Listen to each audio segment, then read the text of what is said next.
الكريم أما بعد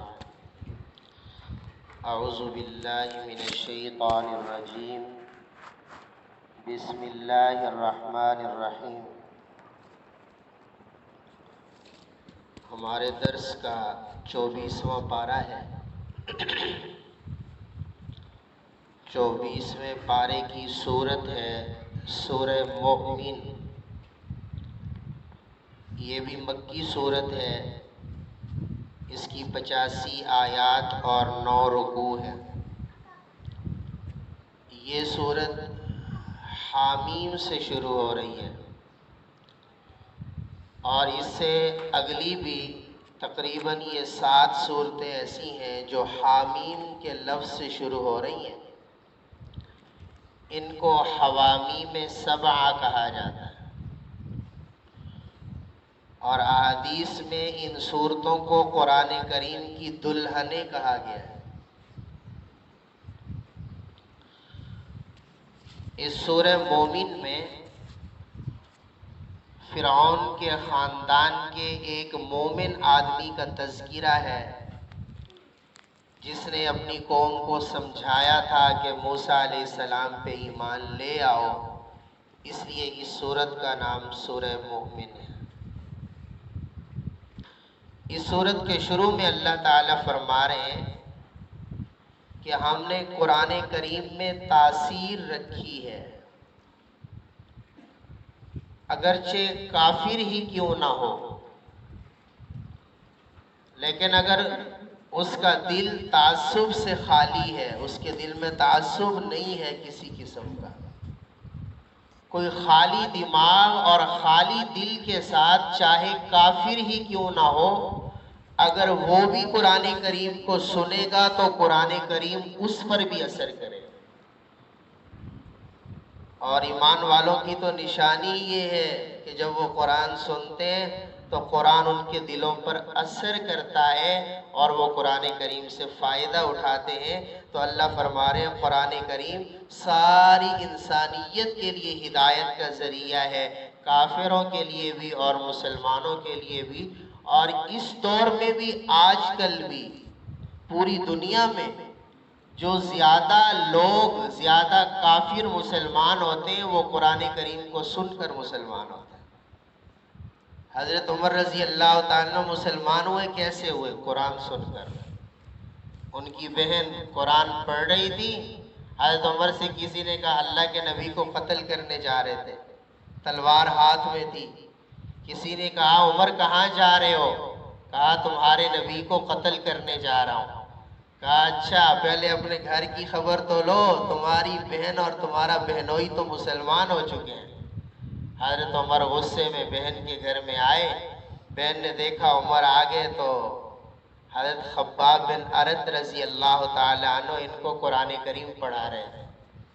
حضرت خباب وہ صحابی ہیں جن کو کافر آگ کے انگاروں پہ لٹا دیتے تھے اور ان کی کمر جل جاتی تھی۔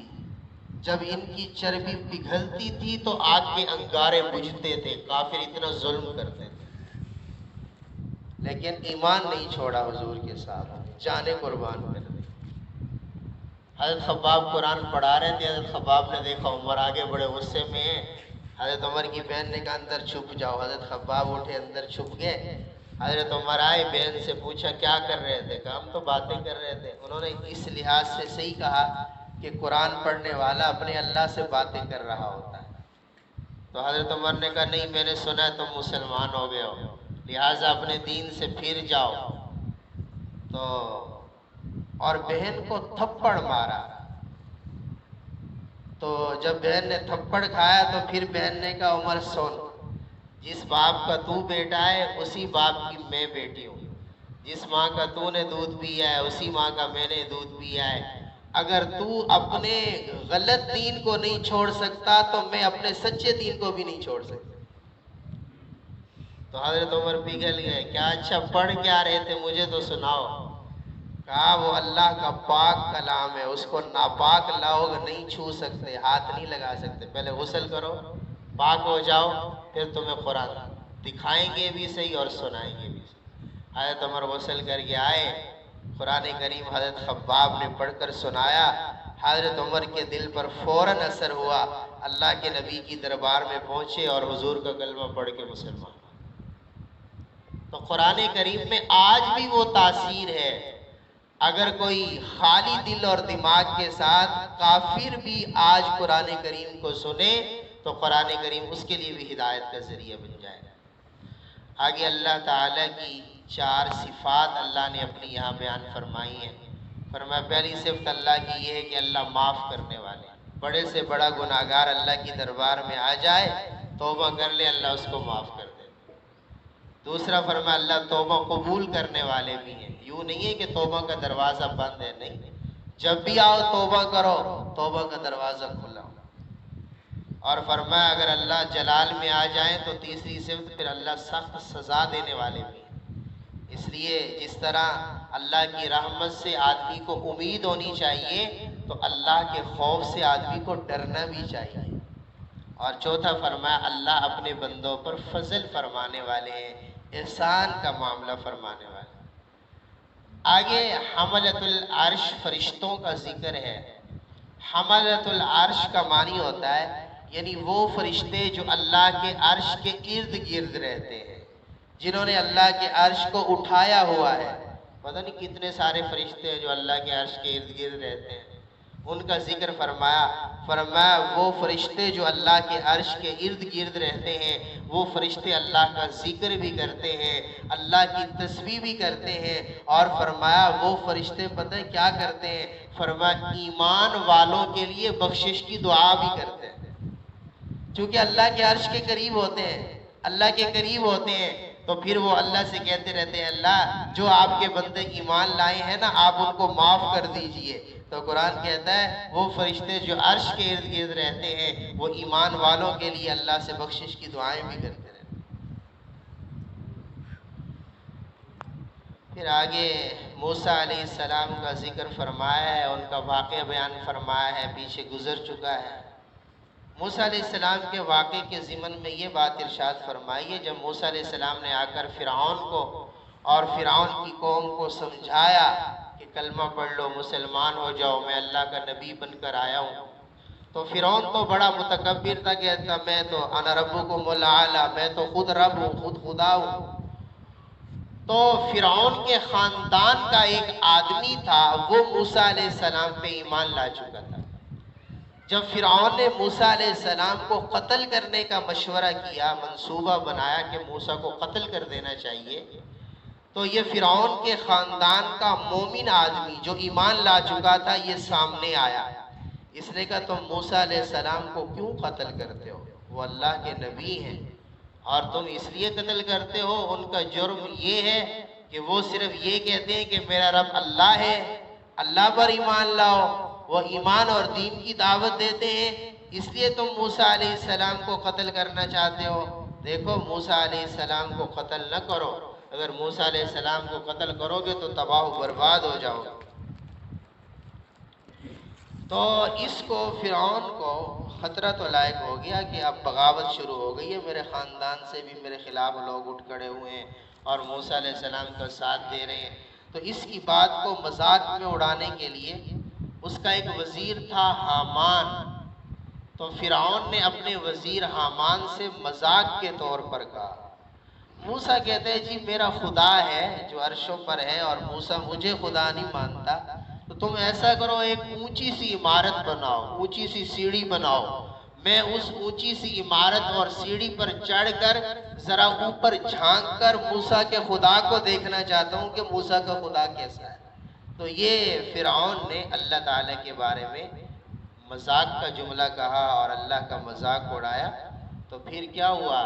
ایمان نہیں لایا، اللہ کا مذاق اڑایا، موسیٰ علیہ السلام کی بات نہیں مانی، پھر فرعون اور فرعون کا لشکر سمندر میں غرق ہو گیا۔ موسیٰ علیہ السلام کو اللہ نے حکم دیا اپنی قوم کو راتوں رات یہاں سے لے کر نکل جاؤ۔ موسیٰ علیہ السلام چلے ہجرت کی نیت سے، پیچھے فرعون کو پتہ چلا، وہ بھی چلا کہ یہ کہاں جا رہے ہیں، ہم ان کو نہیں جانے دیں گے۔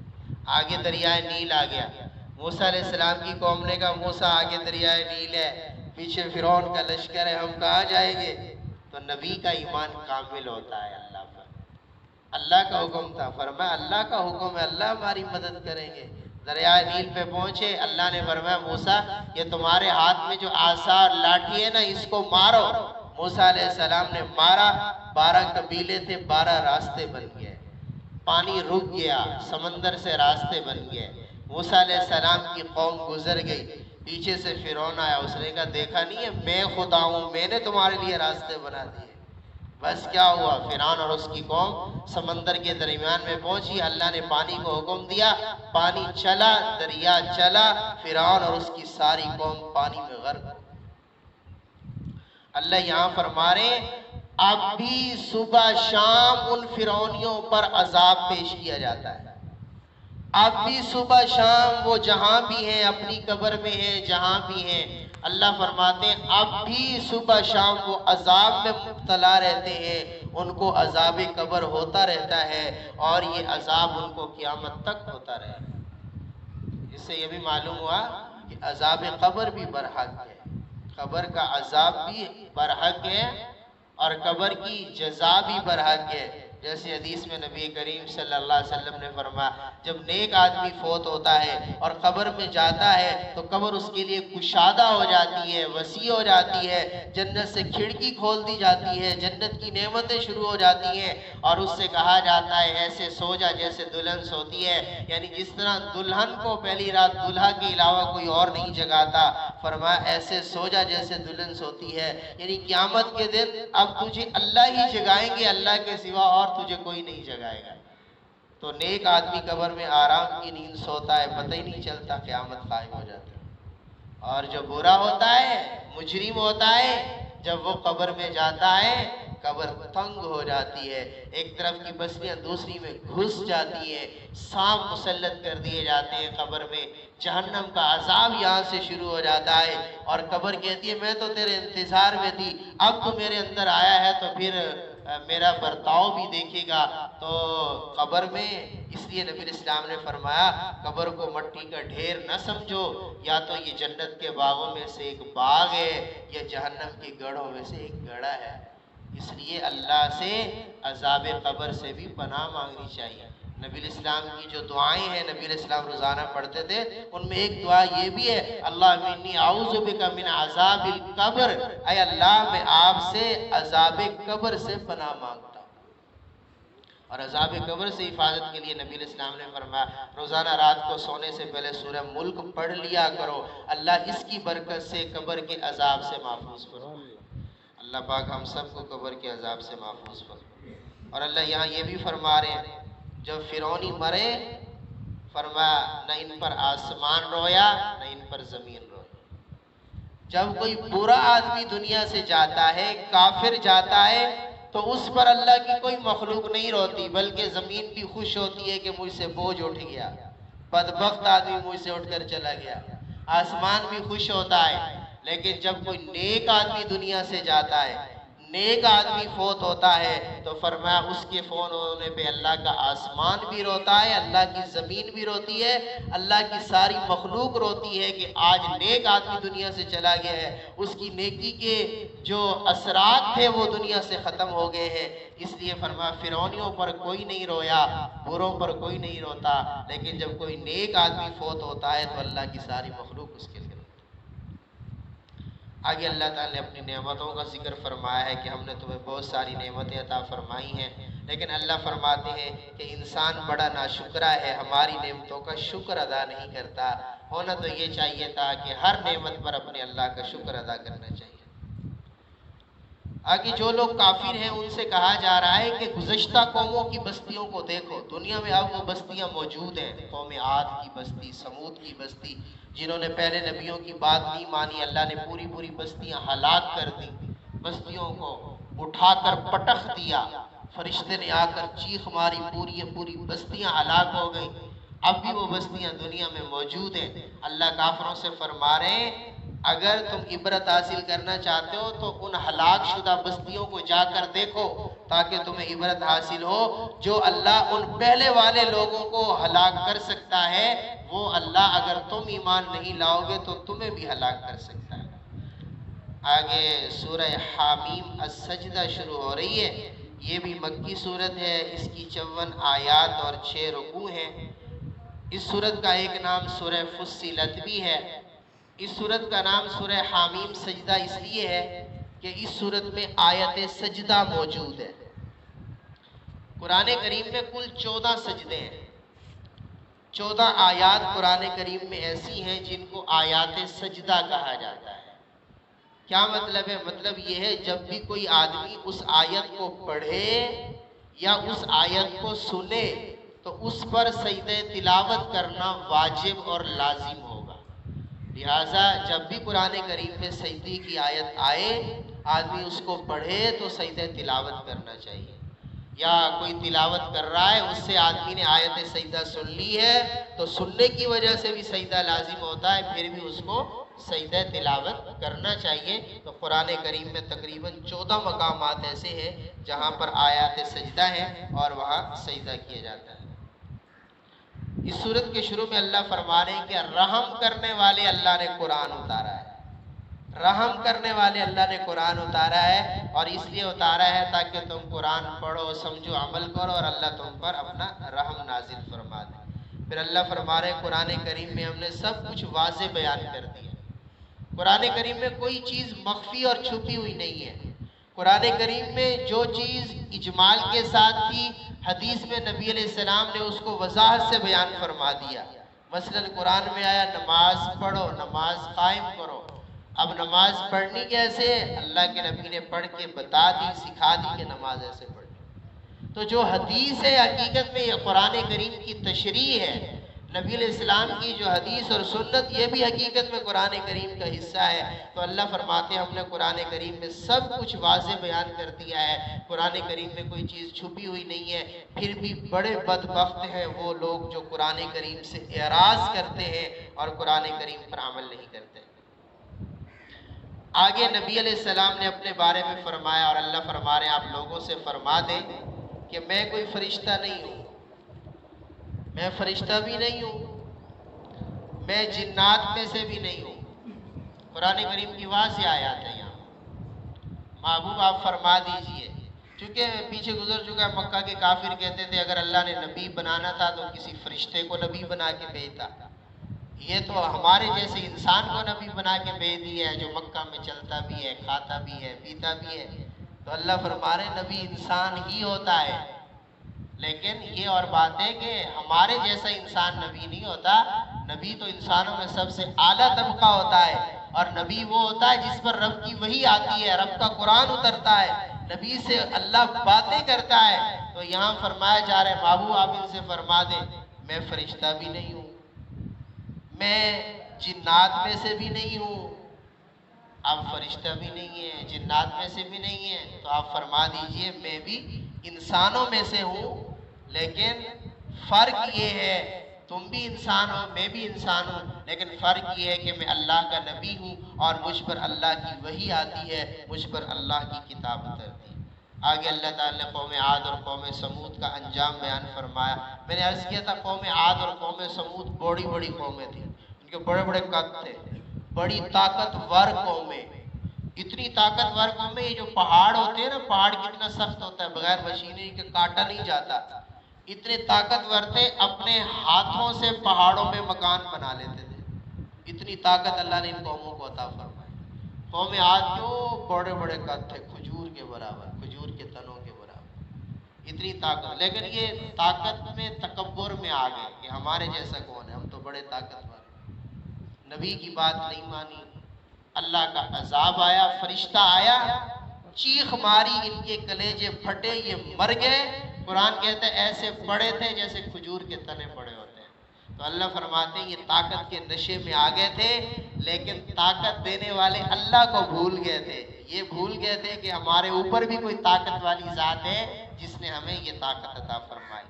آگے اللہ تعالیٰ کی انصاف اور عدل کا بیان ہے۔ اللہ فرما رہے ہیں جو نیکی کر کے آئے گا، اچھا عمل کر کے آئے گا، ہم اسے اچھا بدلہ عطا فرمائیں گے، اور جو برائی کر کے آئے گا تو ہم اسے برا بدلہ عطا فرمائیں گے۔ اللہ فرماتے ہیں ہم ظالم نہیں ہیں، ہم کسی پر ظلم نہیں کرتے، ہم تو انصاف کریں گے، جو جیسا عمل کر کے آئے گا ہم اسے ویسا بدلہ عطا فرمائیں گے۔ آگے اللہ تعالیٰ نے قرآن کریم کی حفاظت کا تذکرہ فرمایا ہے کہ قرآن کریم کی حفاظت ہمارے ذمے ہے۔ قرآن کریم ایک فصیح اور بلیغ کتاب ہے، اتنی فصیح اور بلیغ کتاب ہے کہ قیامت تک ساری دنیا بھی مل جائے قرآن کریم جیسی ایک چھوٹی سی صورت بھی بنا کر نہیں دکھا سکتی۔ قرآن کریم اتنی فصیح اور بلیغ کتاب ہے۔ اللہ فرماتے ہیں قرآن کریم کی حفاظت کا ذمہ بھی ہم نے لیا ہے، کوئی قرآن کریم میں تھوڑی سی تبدیلی بھی نہیں کر سکتا۔ آگے اللہ فرما رہے ہیں، یہی صورت ہے اور 25ویں پارے کا بالکل شروع ہے۔ اللہ فرما رہے ہیں قیامت کا علم ہمارے پاس ہے۔ قیامت کب آئے گی؟ علامتیں تو بتا دی کہ جب یہ علامت ظاہر ہو جائے تو سمجھ لینا قیامت قریب ہے، جب یہ علامت ظاہر ہو جائے تو سمجھ لینا قیامت قریب ہے۔ لیکن آئے گی کب، کون سے سن میں آئے گی، کتنی دور ہے قیامت، کتنا عرصہ رہتا ہے، یہ کسی کو پتہ نہیں، صرف میرے اللہ کو پتا ہے کہ قیامت کب آئے۔ کیا پتا ابھی بھی آ سکتی ہے، کیا پتا کئی سالوں بعد آئے، کئی صدیوں بعد آئے۔